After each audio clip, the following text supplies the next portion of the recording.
Hello. I have got like a quarter of an hour in my car. So, of course, I'm looking at more lists for book. And this one is for Emil Samsø and his Finns. He is bringing a list that in some ways I recognize from his previous lists. I've played Emil several times and I know him fairly well. And I can totally see that Emil has made this list. But I'm also very surprised, which is a weird combo, right? So let me talk you through the list and what he's bringing. He's bringing a dual platoon Finn list, 14 order dice. Sounds very competitive, right? And here comes the very surprising thing. In a dual platoon, he has only one sniper for Finns, and it's a regular sniper. That surprised me, Emil. I was not expecting that.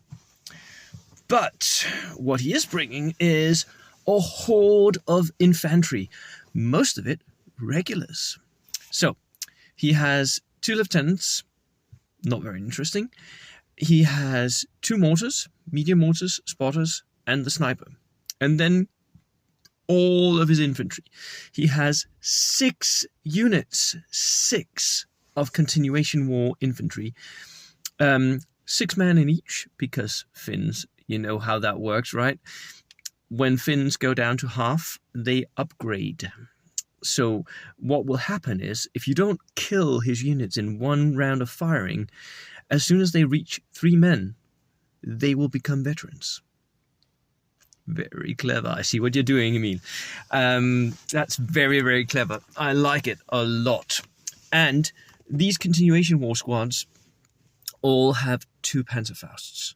So he has 12 Panzerfausts in his list. Emil is clearly worried that he hasn't got any armor, and he is compensating by using the cheapest possible anti-tank stuff he can buy, and that is definitely Panzerfaust. It works really well, and it's a brilliant threat, right?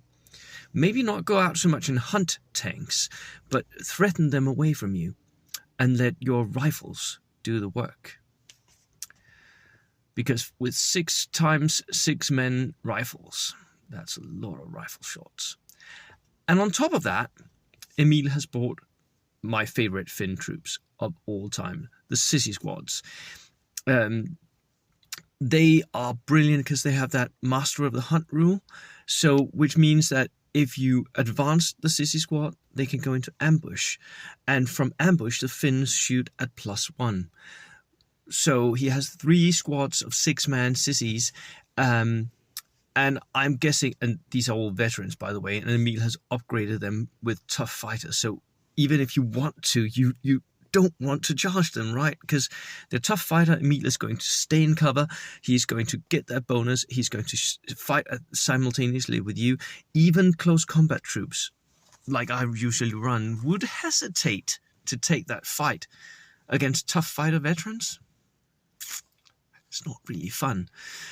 And at the same time, he's in ambush because he's advanced and lies in ambush and shoots at a +1. Sissies are awesome. They are the best Finns, in my opinion. Definitely. So 3 units of those, 6 units of regular infantry that will turn veteran as soon as half of them dies. This is an infantry horde list that can really do work. It is really hard, can really mess you up, and it really works by placing as many people, as many bodies that can turn into veteran or super veteran as possible on the table.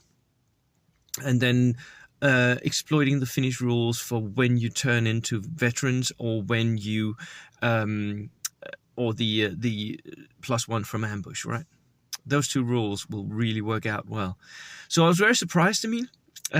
You had me on that one. I had not seen this list coming, but I was also very, very intrigued, and it's really interesting and exciting to see how well you do with a list where there is no armor against tank lists and all that jazz that's coming to big.